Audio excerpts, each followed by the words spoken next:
क्या आपको पता है कि जब आप पैदा होते हैं तो उसके बाद जो आपको हिफाजती टीके लगते हैं, इंजेक्शन लगते हैं, पोलियो ड्रॉप दिए जाते हैं, ये किस वजह से दिए जाते हैं और ये हमारी कौन सी इम्यूनिटी के अंदर फॉल कर रहे होते हैं? क्या ये जरूरी है या नहीं जरूरी है? इसके अलावा अक्सर आप देखते हैं कि जो अगर आपने घर में गाय भैंस रखी हो तो गाय भैंस का जब बच्चा होता है यानी उसके बच्चे की पैदाइश होती है तो जो पहला दूध होता है जिसको आप पंजाबी जबान में या मुख्तलिफ लैंग्वेज में इसको बोली कह रहे होते हैं, इंग्लिश लैंग्वेज में इसको क्लोस्ट्रम कहते हैं, फर्स्ट ब्रेस्ट मिल्क। ये बोली जैसे ये दूध आप बॉयल करते हैं तो ये इस तरह से वो फट क्यों जाता है, वो उसके डिफरेंट आप देखते हैं कि क्लॉटिंग क्यों बन जाती है उसमें, वो क्या फायदेमंद है या नुकसानदेह है, और अल्लाह किस तरह से इस दूध के जरिए बच्चे को हर तरह की बीमारियों से दूर रखता है।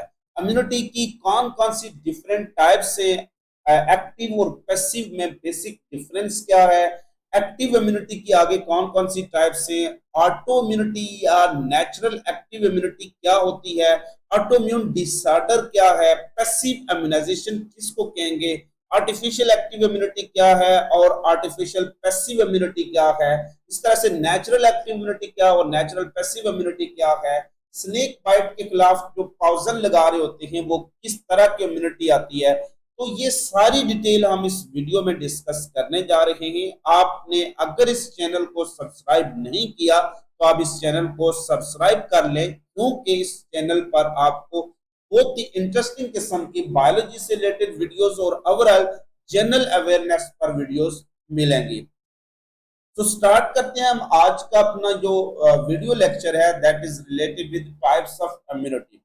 तो बेसिकली अगर हम देखें तो इम्यूनिटी की दो टाइप्स बन गई हैं, एक है इनेट इम्यूनिटी और दूसरी है एक्वायर्ड इम्यूनिटी। इनेट किसको कहते हैं? कोई चीज जो पोशीदा है, जो आपके पास पैदाइशी तौर पर आपके साथ आ गई है। तो इनबॉर्न यानी कि आपकी पैदाइशी तौर पर जो इम्यूनिटी आपके साथ आई है उसको हम कहते हैं इनेट इम्यूनिटी या इनबॉर्न इम्यूनिटी। और एक वो इम्यूनिटी होती है जो आप पैदा होने के बाद एक्वायर्ड करते हैं, यानी वो बाय बर्थ आपके साथ नहीं आई थी, उसको कहते हैं that is achieved after birth, that is called acquired immunity. तो बेसिकली इम्यूनिटी की दो टाइप्स हैं, एक है इनबॉर्न या इनेट इम्यूनिटी और दूसरी है एक्वायर्ड इम्यूनिटी। जो हमारी इनेट इम्यूनिटी है इसमें हमारी फर्स्ट लाइन ऑफ डिफेंस और सेकंड लाइन ऑफ डिफेंस शामिल है। First line of defence mean आपकी ये जो स्किन है पैदाइशी तौर पर आपके साथ आई है, ये आपको मुख्तलिफ तरह के जरासीम से बचा रही है, उनको ब्लड में दाखिल नहीं आने दे रही है, आपकी बॉडी में दाखिल नहीं आने दे रही है, ये हमारी इनेट इम्यूनिटी है, नॉन स्पेसिफिक इम्यूनिटी है। इसी तरह से हमारे जो नॉस्ट्रल के अंदर हेयर्स हैं, म्यूकस है, इसके अलावा सीलियाज हैं, first line of defence chemical barrier, physical barrier, जो आईज के अंदर जो टीयर्स पैदा होते हैं, इसके अलावा स्टोमिक एसिड है, सलाइवा के अंदर जो सॉल्ट्स हैं, पसीने में जो नमकियात खारिज होती है, सीबम या ऑयल जो आपसे रिलीज हो रहा होता है, ये वो तमाम इम्यूनिटी है। इसके अलावा हमारे ब्लड सेल्स हैं, वाइट वाइट ब्लड सेल की वो तमाम टाइप्स जो फैगोसाइटोसिस कर रही होती हैं, फीवर है, इन्फ्लेमेशन है, ये फर्स्ट और सेकंड लाइन ऑफ डिफेंस होती हैं, ये हमारी नॉन स्पेसिफिक इम्यूनिटी है और ये हमारी इनेट या इनबॉर्न इम्यूनिटी है, यानी पैदाइशी तौर पर हमारे साथ आ रही होती है। अब हम डिस्कस करने जा रहे हैं वो इम्यूनिटी जो हम बर्थ के बाद अचीव करते हैं। तो immunity that is achieved after birth by process of vaccination या किसी नेचुरल प्रोसेस के जरिए, उसको हम कहते हैं एक्वायर्ड इम्यूनिटी, यानी जिसमें आपको हिफाजती टीके लगते हैं पोलियो ड्रॉप्स की सूरत में, या आपको बीमारी हुई इसकी सूरत में आपको इम्यूनिटी मिल गई, इसको कहते हैं एक्वायर्ड इम्यूनिटी। फिर एक्वायर्ड इम्यूनिटी भी आगे दो तरह की होती है, एक्टिव इम्यूनिटी और पैसिव इम्यूनिटी। बहुत आसान है, मैं इसको बहुत मुख्तसर अंदाज से आपको समझाने की कोशिश करूंगा। एक कॉमन सेंस की एक आपको मिसाल देता हूं, उसके बाद फिर आपको ये शायद समझना आसान हो जाए। वो मिसाल इस तरह से है कि से फॉर एग्जाम्पल आप बाहर से दही लाते हैं, बाजार से दही लाते हैं, और दही लाने के बाद आप घर में अपनी मशीन को एक्टिव करवाकर, यानी क्या आप अपनी एक्टिव एनर्जी लगाकर वो मशीन के अंदर उससे लस्सी बना रहे हैं। तो बाजार से आपने दही लाई है और उस दही ने आकर आपकी मशीन को एक्टिवेट करवाया कि लस्सी आपने पीनी थी तो वो लस्सी बनाई है, ये वो चीज है जो एक्टिव आप कर रहे हैं। लेकिन दूसरा तरीका ये है कि अब डायरेक्ट दही की प्रोडक्ट क्या आगे लस्सी, तो डायरेक्ट आप बाजार से ले आए। जब आप वो बाजार से लस्सी लेके आ जाएंगे तो आपको अपनी मशीन को एक्टिव करने की जरूरत नहीं रहेगी, वो आपकी मशीन पैसिव रहेगी, इसको कहते हैं पैसिव चीज। तो इसी तरह से अगर हम देखें तो हमारा जो इम्यून सिस्टम है इसमें दो तरह के इम्यून रिस्पांस होते हैं। दो तरह के इम्यून रिस्पांस में एक हमने पढ़ा है सेल मीडिएटेड रिस्पांस और सेल ह्यूमोरल रिस्पांस। अब दोनों रिस्पांस को जो चीज एक्टिव कर रही है ना वो क्या है, एंटीजन। एंटीजन में कोई जरासीम, कोई बाहर का मॉलिक्यूल जो आपकी बॉडी के अंदर नहीं है, तो कोई भी बाहर का मॉलिक्यूल वो एंटीजन है। अब अगर ये एंटीजन आकर आपके इम्यून रिस्पांस को एक्टिवेट करवा रही है, इम्यून रिस्पांस को क्या करवा रही है, एक्टिवेट करवा रही है, यानी आपके सेल को एक्टिवेट करवाएगी, सेल की एनर्जी इस्तेमाल होगी और उसके नतीजे में जो इम्यूनिटी डेवलप होगी आपकी बॉडी में, चूंकि ये बॉडी एक्टिवली ये इम्यूनिटी डेवलप करेगी, इसको कहते हैं इम्यून, इसको हम कहते हैं एक्टिव इम्यूनिटी। तो this is the immunity that is achieved through natural infection या वैक्सीनेशन। अब ये एंटीजन दो तरह से आ सकती है। एंटीजन मीन कोई भी जरासीम, कोई भी फॉरेन मॉलिक्यूल, उस जरासीम से बनाई जाने वाली कोई वैक्सीन हो सकती है, यानी ये जिंदा जरासीम हो सकता है या जो कि कुदरती तौर पर आपको बीमारी की सूरत में आ सकता है। अब देखिए आपको बीमारी हुई, कुदरती तौर पर ये जरासीम आपकी बॉडी में इंटर हुआ, तो वो जरासीम एंटीजन ही है। तो ये जो एंटीजन है वो आपकी बॉडी के अंदर इम्यूनिटी डेवलप करवाएगी, जाकर आपके दोनों इम्यून रिस्पांस को क्या करवाएगी, एक्टिवेट करवाएगी, इसको कहते हैं एक्टिव इम्यूनिटी। या बाज़ वक़्त क्या किया जाता है कि ये जरासीम कुदरती तौर पर हमारी बॉडी में नहीं जा रहा होता है, यानी बीमारी की सूरत में नहीं जा रहा होता है, हम वैक्सीनेशन ले रहे होते हैं, हिफाजती टीके जिसको कह रहे होते हैं, हम उसी एंटीजन, उसी जरासीम का कोई पार्ट, उसको हम हीट किल्ड जरासीम को कह सकते हैं, हीट किल्ड, उनका कोई रिसेप्टर हो सकता है, उनका कोई टॉक्सिन हो सकता है, कुछ भी पार्ट हो सकता है, एनीथिंग रिलेटेड विद एंटीजन, या वो लाइव एंटीजन है, पूरी की पूरी एंटीजन, वही बीमारी पैदा करने वाला जरासीम या उसका कोई पार्ट हम वैक्सीन की सूरत में ले रहे होते हैं। यानी अल्टीमेटली ये दोनों चीजें क्या कर रही हैं, हमारे इम्यून सिस्टम को जाकर एक्टिवेट करवा रही हैं, इसको कहते हैं एक्टिव इम्यूनिटी। तो शॉर्टकट अगर हम देखें तो immunity that is achieved through antigen is called active immunity. अब ये एंटीजन दो तरह से हम अपनी बॉडी में ले रहे होते हैं, या ये नेचुरल इन्फेक्शन या कुदरती बीमारी की सूरत में हमारी बॉडी में जा रही है, या फिर हम वैक्सीन की सूरत में खुद ले रहे हैं आर्टिफिशियल प्रोसेस। लेकिन अब जब इम्यून रिस्पांस जनरेट होगा तो क्या पैदा होगा, ये इम्यून रिस्पांस हमारी बॉडी में जाकर एंटीबॉडीज बनाएगा, या फिर एंटीबॉडीज के अलावा ये एंटीटॉक्सिन बनाएगा या इंटरफेरॉन बनाएगा, यानी वो प्रोटीन जो वायरस के जेनेटिक मटेरियल को किल करेंगे। अब एंटीबॉडीज, एंटीटॉक्सिन या इंटरफेरॉन, ये वो केमिकल्स हैं जो हमारा इम्यून सिस्टम पैदा करेगा, ये वो केमिकल है जो हमारा इम्यून सिस्टम पैदा करेगा। यानी antigen is a stimulus and these are the product. आसान वर्ड में antigen is a stimulus of immune system and antibody, antitoxin, interferon are the product of immune system. वही दही और आगे लस्सी वाली बात, दही क्या है, बाहर वाली चीज है जो एंटीजन है, बाहर से हम ला रहे हैं, और उससे पैदा होने वाली लस्सी है जो हमने खुद घर में अगर बनाई है उसका प्रोडक्ट। अब अगर एंटीजन स्टिमुलस जो आप ला रहे हैं, स्टिमुलस आप क्या कर रहे हैं, स्टिमुलस यानी एंटीजन की वजह से, एंटीजन बाहर से आपकी बॉडी में आ रही है और आपके इम्यून सिस्टम को एक्टिवेट करवा रही है, this type of immunity is called active immunity. लेकिन अगर आप अपने इम्यून सिस्टम को एक्टिव नहीं कर रहे, आप इम्यून सिस्टम ने जो प्रोडक्ट पैदा करने, एंटीबॉडीज, एंटीटॉक्सिन, इंटरफेरॉन, आप डायरेक्टली वो बॉडी को दे रहे हैं, आपका इम्यून सिस्टम पैसिव रहेगा, इसको कहते हैं पैसिव इम्यूनिटी। ज्यादा मुख्तसर अंदाज में अगर हम कह सकते हैं कि एंटी जो immunity that is achieved through antigen is called active immunity, या type of immunity that is due to involvement of antigen is called active immunity, or that is due to involvement of product of immune system यानी antibodies, antisera, antitoxin, interferon, this is called passive immunity। समझ आ गई? तो एक में क्या है कि हम स्टिमुलस को इस्तेमाल करके अपने इम्यून सिस्टम को एक्टिवेट करवाकर इम्यूनिटी अचीव करेंगे, यानी अपनी बॉडी को हम फोर्स करेंगे कि वो एक्टिवली इम्यूनिटी डेवलप करे, और दूसरा ये है कि हम अपने इम्यून सिस्टम को पैसिव रखेंगे और उसके प्रोडक्ट हम बाहर से ले रहे हो।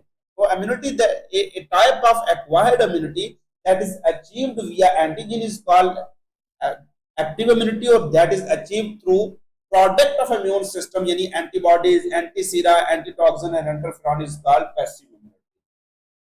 लिहाजा एक और लिहाज से आप जब पेपर में लिखेंगे तो आप ऐसे भी लिख सकते हैं, a type of acquired immunity that is achieved via natural infection or vaccination is called active immunity, or a type of immunity that is achieved via antibodies, antisera, antitoxin या interferon is called as passive immunity। अब आगे फिर इनकी जो types हैं वो depend करती हैं कि ये आर्टिफिशियल यानी इंसान की वजह से इम्यूनिटी डेवलप हो रही है या हम बाय नेचुरल यानी कुदरत की वजह से पैदा हो रही है। तो एक्टिव इम्यूनिटी की भी आगे दो टाइप्स हैं, नेचुरल एक्टिव इम्यूनिटी और आर्टिफिशियल एक्टिव इम्यूनिटी। अब अगर आप देखें तो इसी में स्लाइड पर आप गौर करें तो एक्टिव इम्यूनिटी में मैंने कहा था कि क्या इन्वॉल्व है, एंटीजन इन्वॉल्व है। एंटीजन अगर कुदरती तौर पर आपकी बॉडी में जा रही है यानी कुदरती तौर पर आपको बीमारी हो रही है, बीमारी आपको हुई, आप ठीक हो गए किसी भी तरह से, आपने इलाज करवाया जो भी करवाया, आपको बीमारी हुई, आप ठीक हो गए। अब वो जो एंटीजन यानी उस बीमारी का जरासीम यानी नेचुरल इन्फेक्शन जो कुदरती तौर पर आपको इन्फेक्शन हुई है, उस इन्फेक्शन की वजह से आपकी बॉडी में इम्यून सिस्टम एक्टिव हुआ और इस इम्यून सिस्टम ने मेमोरी सेल बनाकर याददाश्त रख लिया है कि अगली बार ये बीमारी आपको ना हो। If a person become ill, he get treatment and become cured or become healthy, and after that he or she develop immunity, that type of immunity that is achieved after a natural infection is called as natural activity, यानी ये कुदरती तौर पर हुई है। तो natural active immunity, क्योंकि ये इम्यूनिटी खुद डेवलप हुई है इसलिए इसको कहते हैं auto immunity. So type of acquired active immunity that is achieved विया नेचुरल इन्फेक्शन, अगर आप लिखते हैं this is called natural active immunity or autoimmunity, or type of immunity that is achieved via vaccination, this is called artificial active immunity। इसके बाद अगर हम यही कंसेप्ट इस्तेमाल होता है तो अब पैसिव इम्यूनिटी में भी दो इसकी आगे टाइप्स हैं, नेचुरल पैसिव और आर्टिफिशियल पैसिव। यानी पैसिव इम्यूनिटी में हम क्या यूज कर रहे हैं, प्रोडक्ट ऑफ इम्यून सिस्टम इस्तेमाल कर रहे हैं, यानी एंटीबॉडीज, एंटीसीरा, एंटीटॉक्सिन, इंटरफेरॉन इस्तेमाल कर रहे हैं। अब अगर ये चीजें कुदरती तौर पर आपकी बॉडी में जाकर आपको बीमारियों के खिलाफ इम्यूनिटी डेवलप कर रही है, this is called natural passive immunity. और अगर ये चीजें आप इंजेक्शन की सूरत में ले रहे हो, इंजेक्शन ऑफ एंटीबॉडीज, जैसे फर्स्ट टाइम जिसको कोरोना हुआ था, तो कोरोना के पेशेंट अगर खुद ठीक हो गया तो मेरी बॉडी में कोरोना के खिलाफ एंटीबॉडीज पैदा हुई है, मैं अपना ब्लड किसी को डोनेट करूंगा तो उस ब्लड के अंदर वो कोरोना के खिलाफ एंटीबॉडीज भी चली जाएंगी। क्या मैं अपने ब्लड में से एंटीबॉडीज निकाल कर ये इंजेक्शन किसी को लगाऊं तो this is called passive immunity. और चूंकि ये मैं खुद एक्टिवली इसको दे रहा हूं, यानी कि खुद इसमें से अपनी बॉडी में से इंजेक्शन की सूरत में दे रहा हूं, this is called artificial passive immunity. लेकिन वो जो पहला मां का दूध है, फर्स्ट ब्रेस्ट मिल्क, जिसको हम क्या कहते हैं, क्लोस्ट्रम। अब ये क्लोस्ट्रम जो होता है फर्स्ट ब्रेस्ट मिल्क, ये फुल ऑफ एंटीबॉडीज होता है। एक मां को अपनी पूरी लाइफ हिस्ट्री में जितनी भी बीमारियां हुई हैं उनके खिलाफ उसने वैक्सीन डेवलप की हुई है, यानी उसने अपनी बॉडी में एंटीबॉडीज डेवलप की हुई है, उसने एंटीबॉडीज डेवलप की है। तो मां को पूरी जिंदगी में जितनी भी बीमारियां हुई या उसने जितनी तरह की भी वैक्सीनेशन ली हुई है उसके खिलाफ एंटीबॉडीज मां में पहले से मौजूद है। अब मां का जब बच्चा होगा तो कुदरत क्या करती है, वो तमाम एंटीबॉडीज उसके फर्स्ट ब्रेस्ट मिल्क में ऐड कर देती है ताकि बच्चे को ये शिफ्ट करे और बच्चा उन बीमारियों से बिल्कुल बच जाए जो कभी कभी मां को हुई है।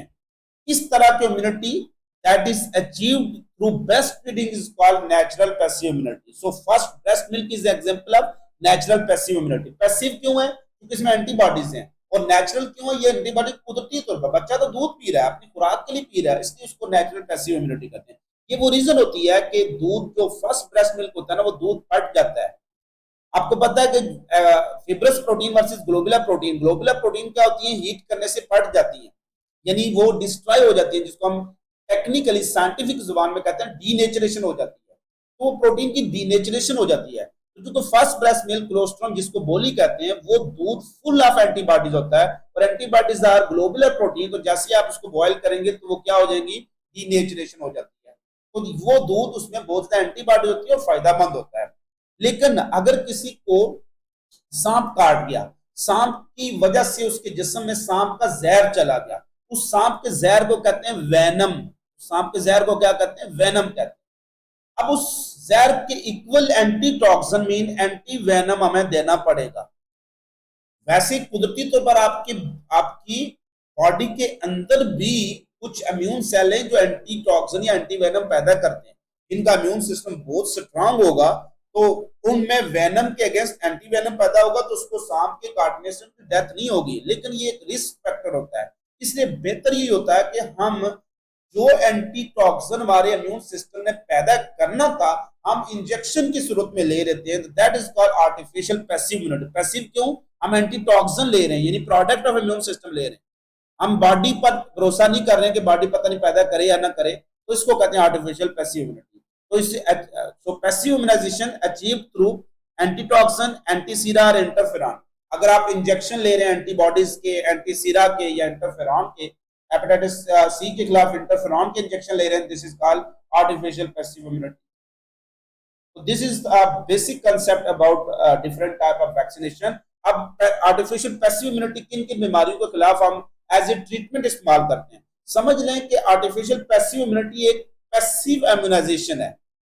इसको क्या कहते हैं? Passive immunisation. ये ट्रीटमेंट के लिए इस्तेमाल होती है। तो जो पैसिव इम्यूनिटी होती है ये लॉन्ग लास्टिंग नहीं होती है, it is used just for treatment, यानी जैसे ही आपने वो दी उसी वक्त वो इफेक्टिव होगी, लॉन्ग टर्म के लिए इफेक्टिव नहीं है। जबकि एक्टिव इम्यूनिटी लॉन्ग टर्म के लिए एक्टिव है। आपने बचपन में अगर हिफाजती टीके लिए तो पूरी जिंदगी उनका असर रहेगा। तो ये डिपेंड करता है, बाज़ वक्त कुछ वैक्सीनेशन की वैलिडिटी कम होती है, but in general active immunity long lasting होती है और इसका जो एक्शन होता है वो रैपिड नहीं होता। जबकि पैसिव इम्यूनिटी स्लो होती है बट फास्ट होती है, रैपिड होती है but not long lasting. Which immunity is not long lasting? Passive immunity. Which is long lasting? Active immunity. अब जो आर्टिफिशियल पैसिव इम्यूनिटी है हम किन किन बीमारियों के खिलाफ एज ए ट्रीटमेंट इस्तेमाल करते हैं? हेपेटाइटिस ए के खिलाफ एज ए ट्रीटमेंट इस्तेमाल करते हैं। इसके अलावा रेबीज के खिलाफ एज ए ट्रीटमेंट इस्तेमाल करते हैं। स्नेक बाइट के खिलाफ एज ए ट्रीटमेंट यूज कर रहे होते हैं। और डिफरेंट जो आप टेटनस बीमारी है, जो आप इंजेक्शन लगता है आपको एक्सीडेंट के बाद, उसके खिलाफ एज ए ट्रीटमेंट इस्तेमाल करते हैं। इसके अलावा इन बीमारियों के खिलाफ एक्टिव इम्यूनाइजेशन लॉन्ग टर्म भी हम वैक्सीनेशन ले रहे हैं। सो ओवरऑल हम समरी अगर देखूं, मैं इसको विद इन अ मिनट अगर एक्सप्लेन करूं, तो types of immunity that is inborn यानी पैदाइशी है, that is called innate immunity. और type of immunity that is achieved after birth is called acquired immunity. और type of acquired immunity that is achieved through natural infection और vaccination यानी through antigen is called active immunity. और type of acquired immunity that is achieved through antibodies, antisera, antitoxin और interferon यानी कि product of immune system is called passive immunization. और type of acquired active immunity that is achieved through natural infection that is called natural active immunity or auto immunity, or that is achieved via vaccination is called artificial active immunity. And type of passive immunity that is achieved through breastfeeding is called natural passive immunity, or that is achieved through antitoxin, antisera or interferon injection. This is called artificial passive immunity. This is all about immune system. उम्मीद करता हूँ कि आपको immunity से related तमाम जो आपका जो क्वेश्चन थे वो हल हो चुके होंगे। फिर भी अगर आपका कोई क्वेश्चन रह गया तो आप कमेंट सेक्शन में कमेंट जरूर करें और वीडियो को लाइक जरूर कर दिया करें, ताकि मुझे पता चले कि आपको ये वीडियो हेल्पफुल आपके लिए है भी कि नहीं है। कुछ लीजिएगा, खुश रखिएगा, दुआ में याद रखिएगा।